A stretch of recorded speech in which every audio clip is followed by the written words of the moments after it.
Students, I am Sai sir with your economics classes. It's our 11th commerce and our I think fifth chapter and topic is law of demand. So we can start our topic law of demand.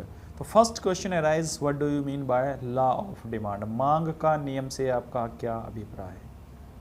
तो देखिए, law of demand state that other thing being equal quantity demand increase with decrease in one price of the commodity and vice versa. अभी बेका थोड़ा सा recap चलिए, हमने पढ़ा था जो कंपोनेंट्स हैं या डिटर्मिनेंट हैं डिमांड के जो डिटर्मिनेंट है यानी मांग को प्रभावित करने वाले तत्व कौन कौन से थे, तो उसमें हमने बहुत सारी चीज़ें पढ़ी थी। इससे पहले हम थोड़ा सा हमने आपको मार्केट डिमांड डिटर्मिनेंट के बारे में बताया था, आपको इंडिविजुअल डिमांड डिटर्मिनेंट के बारे में बताया था, और हमारा एक टॉपिक बच गया था मार्केट डिमांड फंक्शन, क्योंकि हमने इंडिविजुअल डिमांड फंक्शन पढ़ा था, उसमें जो फैक्टर मांग को प्रभावित करते हैं वो पढ़ा था हमने। तो उसके बाद हमारा टॉपिक बच रहा था मार्केट डिमांड फंक्शन। तो इसलिए मैं इसके ये कुछ ज़्यादा नहीं है, जो हमने इंडिविजुअल मार्केट डिमांड के अंदर पढ़ा है उसमें सिर्फ दो फैक्टर, दो डिटर्मिनेंट और ऐड कर देंगे। तो हमने उसमें टी ई तक लास्ट था हमारा एक्सपेक्टेशन, उसके बाद हम दो करेंगे एन और वाई डी। तो इनका मतलब क्या होता है? एन और वाई डी का मतलब, एन का मतलब होता है नंबर ऑफ बायर्स। कई बार जब पॉपुलेशन बढ़ जाती है तो नंबर ऑफ बायर्स की संख्या बढ़ जाती है, तो मांग प्रभावित हो जाएगी ऑटोमेटिकली। अभी आपकी फैमिली में 2 बच्चे हैं, कल को 6 हो गए, तो डिमांड तो बढ़ेगी ना, डिमांड प्रभावित हो गई। तो एक पॉइंट ये ऐड हो जाता है मार्केट डिमांड में। और दूसरा होता है वाई डी का मतलब होता है इनकम ऑफ डिस्ट्रीब्यूशन, यानी जो आपकी आय होती है अगर उसका डिस्ट्रीब्यूशन सही है तो वो भी मांग को प्रभावित करता है। तो ये था आज इसमें जो हमारा कल का टॉपिक बचा था। तो आगे हम पढ़ रहे थे लॉ ऑफ डिमांड बेटा। तो लॉ ऑफ डिमांड क्या है, मैं आपको हिंदी में बता देता हूँ। मांग का नियम हमें ये बताता है कि अन्य बातें समान रहने पर उसकी अपनी कीमत में परिवर्तन होने के कारण उसकी मांग में होने वाला परिवर्तन, ठीक है।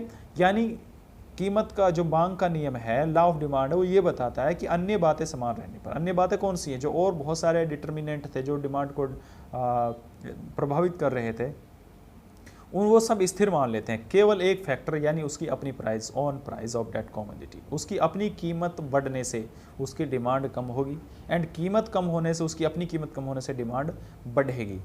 तो ये नेगेटिव रिलेशनशिप होगा बहुत, प्राइस एंड डिमांड। तो इस रिलेशंस को जो बताता है उसको हम लॉ ऑफ डिमांड कहते हैं। आगे बात समझ में? तो इंग्लिश में कैसे लिखोगे आप इसको? The law of demand state that other thing being equal, और चीज़ें हैं जो उनको प्रभावित करती हैं वो इक्वल हैं। क्वांटिटी डिमांड इंक्रीज, उस वस्तु की मांग बढ़ जाती है with A decrease in own price of the commodity, उस वस्तु की अपनी कीमत कम होने के कारण उसकी अपनी मांग बढ़ जाती है बाकी तत्वों को स्थिर रहने पर, एंड वाइस वर्सा, और उल्टा। यानी यहाँ कीमत कम हो रही, मांग बढ़ रही है, इसका उल्टा भी तो हो सकता है, कीमत बढ़ेगी तो मांग कम होगी। तो वो लॉ ऑफ डिमांड कहलाता है हमारा।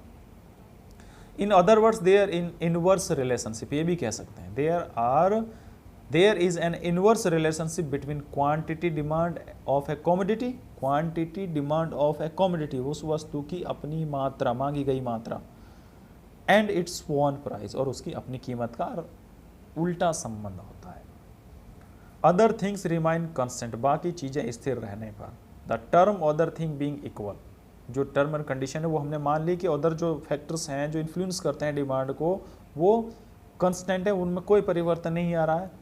Being equal that all other determinant of demand other than one price of commodity remain constant, वो बिल्कुल स्थिर नहीं। तो लॉ ऑफ डिमांड है। तो डेफिनेशन कैसे लिख सकते हो?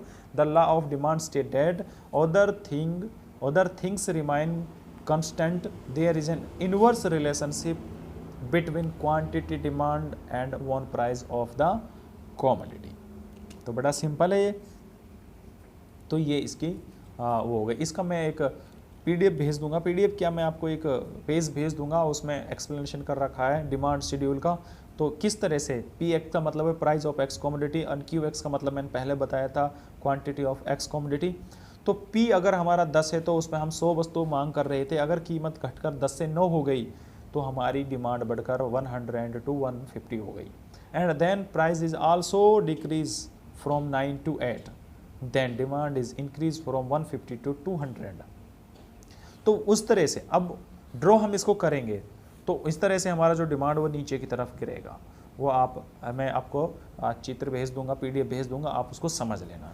तो बेटा बात आती है कि ये तो हमारा लॉ ऑफ डिमांड हो गया, लॉ ऑफ डिमांड हो गया, बट इसकी कुछ अजम्पशंस हैं। Assumptions of the law of demand क्या है? ज़्यादा कुछ नहीं है अजम्पशंस, सिर्फ यही है कि जो अदर थिंग्स को हमने कांस्टेंट माना है, यानी जो अदर्स इनमें जो रिलेटेड प्राइस है उसमें कोई परिवर्तन नहीं आना चाहिए। The income of the buyers have no change, उसमें कोई परिवर्तन नहीं आना चाहिए। तो ये इसकी अजम्पशन है। अगर वो अलग से आपसे 2 नंबर में पूछ लेता है, 4 नंबर में भी पूछ लेता है कि अजम्पशंस कौन कौन सी हैं, तो law of demand hold good when other things remain the same, यानी बाकी चीज़ें अगर इस तरह रहेंगी तभी मांग का नियम लागू होगा, अदरवाइज नहीं होगा। Here other things refer to other factors, दूसरी चीज़ों का मतलब जो उसको प्रभावित करने वाले तत्व हैं। Other than one price of the commodity those other things remain constant means that. कौन कौन से हैं? फर्स्ट है test and preference of the consumer remain constant, उसकी रुचि और उसका स्वाद में कोई परिवर्तन नहीं आना चाहिए। दूसरा point, there is no change in income of the buyer, उस बायर की इनकम में कोई परिवर्तन नहीं होना चाहिए। There is no change in income of buyer. And third है price of the related goods, जो उससे संबंधित वस्तुओं की कीमत है, जो हमने लास्ट टाइम पढ़ा था किस तरह से प्रभावित करते हैं डिमांड को। गुड्स डू नॉट चेंज, उनमें कोई परिवर्तन नहीं आना चाहिए। Consumer do not expect any significant change in availability of the commodity in the near future. तो ये सारी हमारी एजम्पशंस ऑफ लॉ हैं। तो ये आपका टॉपिक हो गया एक कि लॉ, इससे पहले हमने पढ़ा था, हमने मार्केट इंडिविजुअल डिमांड डिटर्मिनेंट पढ़े थे, फिर हमने आज उसके बाद जो टॉपिक बचा था मार्केट डिटर्मिनेंट डिमांड वाला वो पढ़ा था, उसके बाद लॉ ऑफ डिमांड पढ़ा है और उसकी अजम्पशन पढ़ी है। मैं लॉ ऑफ डिमांड का एक्सप्लेनेशन करके चित्र भेज रहा हूँ आपको, PDF भेज दूंगा, उसके बाद अजम्पशंस डाउन कर लेना, उसका भी मैं भेज दूंगा। उसके बाद जो हमारा टॉपिक बचेगा इंपॉर्टेंट है, why more of good is purchase when its price fall, यानी जब किसी वस्तु की कीमत गिरती है तो उसकी मांग और अधिक क्यों खरीदी जाती है, ये क्वेश्चन है, जवाब देना पड़ेगा, क्यों खरीदी जाती है। तो इसका जवाब दूंगा नेक्स्ट वीडियो में। तो आज के इस वीडियो में इतना ही। Thank you very much.